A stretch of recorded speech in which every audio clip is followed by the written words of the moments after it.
Okay, so welcome to VR. So, I'm going to talk to you about the kernel trick, and the idea is to implicitly map inputs into higher dimensional space.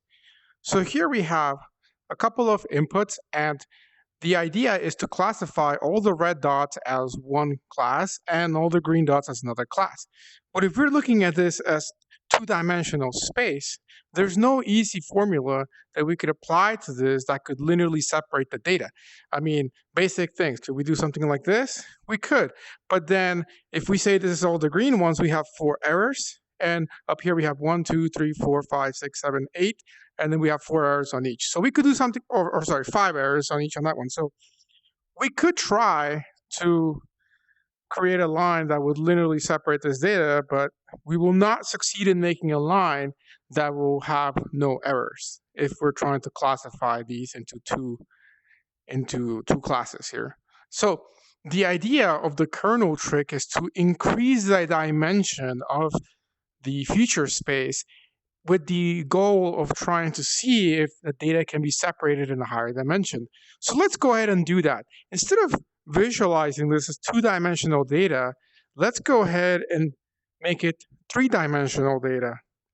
And so as you can see, if we look in that third dimension, it's very easy to separate the two classes. So before, when we were limiting ourselves to our two-dimensional world of X and Y, the data looked like it was just random, like there was no easy way of separating the data.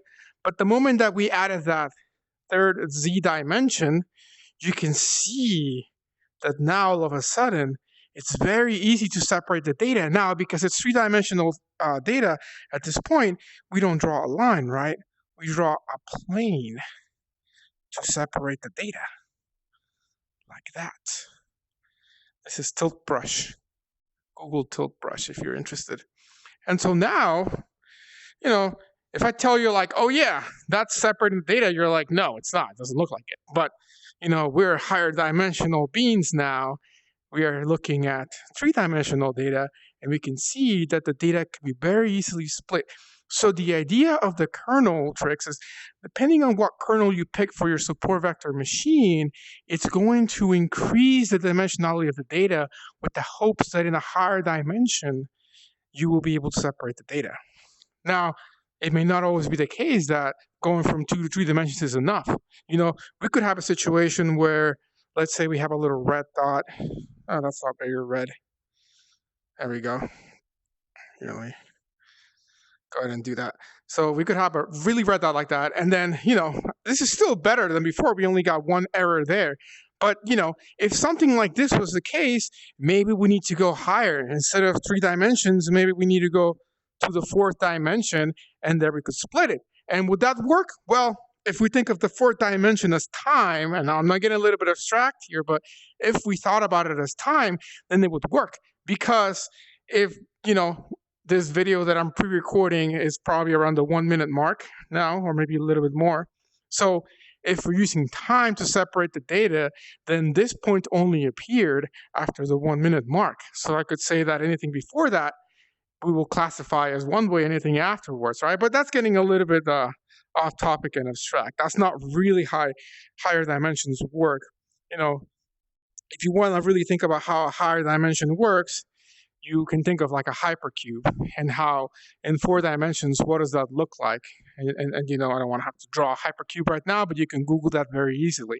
But that's the idea between the kernel trick, is trying to increase the dimensionality of the data to see if we get lucky. And in that 5th dimension, that does not appear, and then everything is linearly separable. So just to make sure that you understand this, I didn't want to start with the other example because I think this is much easier to visualize. But let's think about 2-dimensional space, okay? So let's go ahead and, let me explain to you what actually 1-dimensional space would be like. So with a 1-dimensional graph would be the ones that you do where you draw a line. Hold on. There we go. So like you have a line, and then this line represents just data like 1, 2, 3, 4, 5, 6. And so you have a couple of dots. Maybe you have a dot here. you have a dot here and a dot here. And this is just one dimension. So that means there's only an X, there's no Y. And so this means that there's a spot at 2, at 4, and at 6, right? And so with one-dimensional data, if you have something like this, so that means you have something at 1, 2, 3, 4, and then maybe this is 5, then 6, 7, 8, 9, then you can say, as long as X is less than 5, then that's one class. And X greater than 5 is another class, right? And that would work here. And if in one-dimensional data, this would be our classification line that we would come up with. Or in this case, with one-dimensional data, it's not a line, but it's just a dot. So this dot will represent whatever's on the left to separate as one class and whatever's on the right as another class. And so that's with one-dimensional data, just the same way that when we have something in 2 dimensions, I pick another color, we can draw, in that case, a line, right? Because that's 2-dimensional data, there's a line. 1-dimensional data, there's a dot. 3-dimensional data, there's a plane. And then 4th-dimensional line per se would be what's called a hyperplane, which it goes into the hypercube. What does that look like? That's going to look like a cube, I think, but don't quote me on that. But anyways, the same higher dimensionality can be applied here, because here it's very easy to separate it because it's very linearly separable. But let's go ahead and take a look at this example. And I have to kind of line myself up so you can see the way that I'm looking at it. So the way that I'm seeing it here, and hopefully the colors are showing well, is it looks like we got some green dot here. Then we got what seems to be both green and, blue dot here. And then here we seem to have like both green and blue in the same spot here. And then we got some blue, and then we got some green in here, right? So the problem here is this can't be very easily linearly separable, right? Or, we could have something like this here. And so if we look at it, straight ahead, then there's no easy sort of dot that we can come up with to split the data, right? And so here we can't do that. But yet again, if we go from just 1 dimension to, in this case, just 2 dimensions, so instead of making it just a line graph, we're going to make it a 2D graph, which would be like this. So now we've got this as our Y. And maybe if we look at it, let me go ahead and lie down so you can see that better. So there we go. So now we're looking at it like an XY. This is still our original line was that one, so that's still our X, and here's our Y. And now is because now we went from 1 dimension, which would be a dot, to separate things, into 2 dimensions where it's a line. You can see here that I can go ahead and draw a line right there and linearly separate my data. I don't like that color. There we go. See? So that's the same idea as that, but in this case, going from 1 dimension to 2 dimensions. Okay? Could I go further than that? Yes, I could technically. Because suppose that there was a blue dot here, and that's not the same blue, but close enough. There we go. So even going to 2 dimensions is still not enough to split it, right? But then if we go into 3 dimensions where we got our Z this way, and maybe it's not as obvious, but maybe once we turn it into 3 dimensions, that dot would be here like that.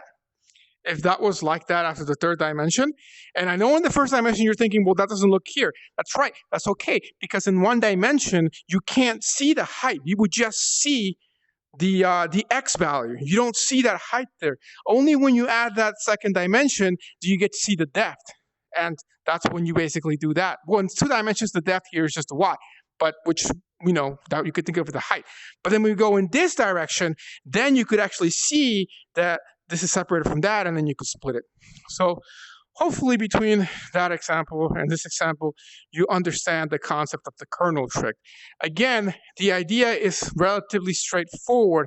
It's to take input, which does not look like it's linearly separable, and then apply a kernel function to it.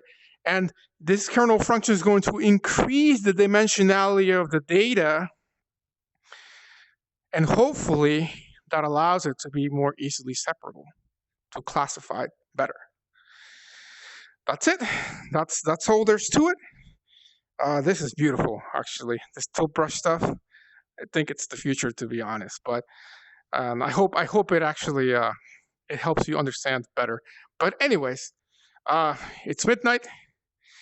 I got to teach you guys the class in about 12 to 14 hours.